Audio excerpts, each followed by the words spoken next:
We're talking Joaquin Buckley. How you doing? You man, this first fight. Hey, I got a question to ask you, bro. Yeah. It's kind of rhetorical, but is Joaquin Buckley gonna make a fucking fan out of me? Is that what's gonna fucking happen here, bro?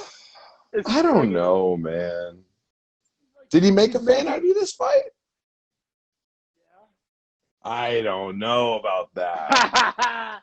Well, I'll say this. Maybe I won't go as far as the fan. I'm not ordering any merch anytime soon, but I'll say this. I want to see him fight again. Going into this fight, I viewed him pretty similarly as I viewed Abdul, Razak, Alhassan. Yeah, big shots, but boring otherwise. Guy, scary guy, can knock a guy out, dangerous guy, tough night out. Kind of limited, right? Like, I think that's fair to say this out. But and Joaquin Buckley comes in at minus 160 at middleweight, fighting Abdul Razak Alhassan coming in at plus 140. And I got to say, it was crazy that because Joaquin Buckley's a guy that doesn't really cut weight. And not only does he not cut weight, he's not style bender here at 6'4", not cutting weight. He weighed like what, 182? 182, 183. He always does, too. That's not like an anomaly or something he's trying out. Which is crazy because he looks swole as hell, too. Biggest tits in the UFC, not, in the men's divisions. But seriously, I mean, big old pecs, built like a football player, right? Built like a running back, built like a safety. Wouldn't shock me at all if he played high school football, or something like that in his background. Because I think I recognize a football body when I see one. But I mean, it looks like one. Explosive, just stud athlete. And but yeah, and it's crazy because Abdul Razak Alhassan, he's in there with a guy that doesn't cut weight, but goddamn did he look big and scary in there. I mean, it looked like a middleweight fight in a 205er, which essentially it was. I guarantee you Abdul Razak Alhassan was over 200 pounds in the ring, in the octagon on fight day, right? I mean, so, definitely was. I think what else is important to note here is that Buckley, I mean, if he fought at 70, I don't know. Do you think that's good or bad considering his build? Do you think that would actually help him? I don't know if it would. I think it's bad just because, I mean, he's having success at middleweight, and I actually like that he's kind of bucking the trend. It's real. I mean, every MMA podcast that in existence has touched on kind of the downsides of cutting weight and kind of, what that can present and what it does to the fighters. And fighters don't love it. It's just this thing that they have to do. And so I kind of like that he's, guys like him, Kevin Holland, Style Bender, like these type of guys are kind of like, so you don't necessarily have to cut weight and you can have some success. Now, there's obviously 3 different levels of success of the names I just listed, but I don't know. I'm not going to tell him to cut weight, but I do think he could maybe, be potential at 170, but I don't know. I only ask because, he's fought Kevin Holland. He lost Kevin Holland. But Kevin Holland went to 70. And aside from how differently they're built, they're super similar as far as their weight and the way they can manage it, I think. Yeah. Which is odd. Kevin Holland's pissing me off with the 170 shit. It's like Kevin Holland's manager is like marketing him as 170, but Kevin Holland just called out Sean Strickland. So it's that makes no sense.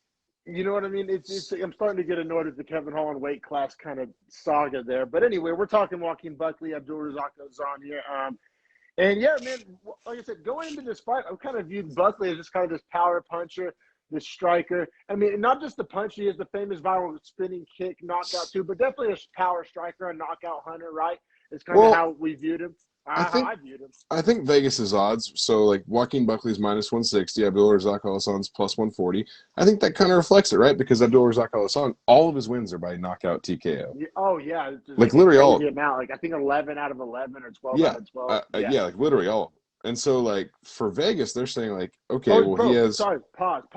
They're all first round knockouts. As crazy as that sounds, that's right. That's an actual fact. Right. And so Vegas is saying, like, okay, well, here's a dude that will open up and strike with you, but, like, will you be able to knock him out, or will he be able to knock you out? Like, Vegas put that line there because both these guys kind of live off puncher's chance style of fight. Oh, yeah, and then Joaquin Buckley came out, with a wrestling-heavy approach, which was, I think, really smart. So smart. And he landed 3 out of 4 takedowns in the first round. Alhassan looked like physically bigger and stronger, as we were mentioning, but like Buckley's timing on his takedowns, and he would run. And his technique, that made me think he was a football player. Granted, that's good wrestling technique as well, but football players, we're taught to run run our feet through a tackle. I don't know, between the body and how he ran his feet, I think he played some football at some point. Maybe I just wanted to believe that. But anyway. He kind of has that athlete's technique, right? Like, I think he understands, like, explode through the object no matter what sport you Yeah. now, granted, I don't mean to detract from your point. I think he played football, No. I'll be honest. And I'm talking out of my but ass. he's one of those natural athlete guys. For sure, man. Yeah. So Buckley, 3 takedowns in round 1. You got to give him round 1, right? And For sure. that's to say, you don't get 3 takedowns unless he's getting up from your takedown. So you can debate that. But Alhassan, he landed a couple of shots, but overall just didn't have a whole lot of output, you know. He was having some success, but not enough output. He was getting, I think, put on his back foot. I think Buckley, when he ate the couple shots in the first that he did eat and didn't go out or get rocked from him, I think that was a big deal for him as far as confidence, because when you look at Alhassan's other fights, like any fight that gets out of the first round, he loses. Yeah. Right? So for Buckley, it's almost like a survive this storm. Shots, though. They were fucking dude, big. yeah. And like he was like holding back and like shelling up to try and like land 1 or 2, like a 1-2 massive counter, which is essentially why Buckley was winning rounds, in my opinion, because he was more active and holding Alhassan against the cage. And inflicting not a his big gas tank guy, right? Not a big cardio guy. Exactly right. So he can't match the volume if you have it, because he knows that if he wants to be lethal with the KO power, he can't gas himself out. So it's kind of like a paradox, right? Like you have this power, but it drains you so much that you can't abuse it. Oh yeah. That's the classic. I mean, every time you see a guy built like Alhassan, you know, it's pretty much, you already know that narrative is going to be a factor, and it's tried and true, right? The muscle mass, it takes up oxygen. There's actual like science behind it. And then now, so round 1, 10-9 Buckley, we both have it. Now round 2, Buckley was 1 for 4 on his takedowns. Now, great job on Alhassan for kind of having better takedown defense. But he had no offense striking. Exactly. Buckley was occupying him and making him think so much about the takedown defense that he wasn't able to let the hands go. Buckley was controlling the octagon via these takedown attempts, ending up in clinch situations.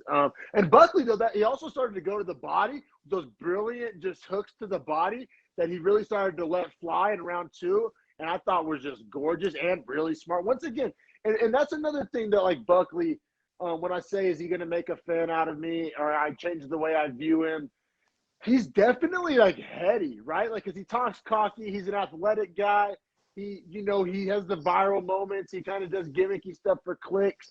And it makes you maybe not consider that type of guy typically as the most, like, heady, intellectual striker and fighter. But I think Buckley showed a lot of neck up skills. I would totally agree with that. I think that, like, approach to the fight was super important in this fight for both guys, right? Like, now granted, Alhassan, like, his path to victory is literally one cut clear, like, it's obvious. However, that being said, I think that was his downfall as far as the scoring as how I see it and have it until the 3rd round. So I thought he had lost both rounds 1 and 2 because he just wouldn't throw anything. Yep. And Buckley was very active, yes, and doing a lot. So let's get to round 3, because round 3 is where it gets real fun. I guess I have a hot take. I don't think it's so hot. I don't think it's so hot. Okay. Now we're talking here. So we're talking spicy take breakdown here, round 3 of the Joaquin Buckley. This was the decision where I said I completely disagree with it. I know where you're going, Mo, and I fucking love it. I have a 10-8 Alhassan. Me too. He rocked Buckley for all 5 minutes. All 5 minutes, the ground and pound was insane, and it was crazy. I've never seen a cardio recovery from a guy built like Alhassan the way. In round 2, I literally have in my notes, Alhassan seems gassed. And then in round 3, Alhassan was fresher than Buckley. Now, maybe Buckley just got so gassed that, like, he got more gassed. But, Alhassan got on top of Buckley, and just he was taking Buckley down. He was controlling him, and he was landing huge shots. And once again, I brought this up on the prelim segment of this episode of Beefy Boys Breakdown, but I had to ask myself the question, is this going to get stopped? And when I found myself out, and especially it's different. I think earlier when I brought that up, I was talking about like bantamweights or featherweights. We're talking about Alhassan, one of the biggest, scariest middleweights. I mean, just one of the hardest hitting middleweights in the division. And so that's a little bit different conversation here. If you're asking how many more of these Alhassan shots can a guy take, I mean, that's a Maybe different one or question. two, you know? Right, like that's a different question. It's a very different scenario, which I gave it to 10-8. It sounds like you did too, but I won't speak for you, my friend. No, so I did give it the 10-8 for sure. All three of the judges gave it 10-9, which I kind of think is a travesty as far as the scoring. Yeah. And I also think that one judge gave round one judge gave round one to Alhassan, which I don't hate, but I think the takedowns made a clear delineation there. I think you're better off giving Alhassan round two than round one. He Well, got taken down 3 times in round one. Well, here's what's going to piss you off. But he also landed the bigger shots in Here's round what's one. going to piss you off is that judge scored round one or round two for Buckley, and then round three for Alhassan, 10-9. The fact that we both scored it at 10-8 for Alhassan, I don't think that's so. I have it a draw. I have it a draw too. I do too. Which I'm not going to say I wish it would have ended in a draw because who likes the draws, but I do think that's the accurate way to score it. Like I said, I don't think the fact that we both saw it that way is a coincidence. I think that there's like a decent argument to be made that that's the way it should have been scored. Now, that being said, this does end up being a split decision. As you said, one judge somehow gave 2 rounds to Alhassan. So it's crazy. I'm arguing kind of for Alhassan and against Alhassan at the same time. It's weird though, right? You can give him 2 separate rounds, but I think that one round was a 10-8. Totally agree. Like I had it 2018, and then all of a sudden, boom, it's 28-28. Yep, I agree, man. But 2 judges scored this for Buckley. It's hard to say. If you're saying who won more rounds, Buckley won 2 rounds and Alhassan won 1 round. So I'll agree with you up until that point. Then we're gonna have to go our separate ways, right? Yeah, as far as the scoring is concerned, and I think the way ONE FC might score this fight, it's hard to say Alhassan doesn't win this fight from the way that it's ending. Yes. Yeah. No. Fair points, man. But Buckley gets the win on paper, and that's how it's gonna age. But yeah, Buckley gets the win, man, at -160. We both disagree, but it's really hard to go hard for a draw, right? That's not like a cause that I really like to saddle up for. However, the truth is always worth fighting for, my friend. Well said, man. Well said.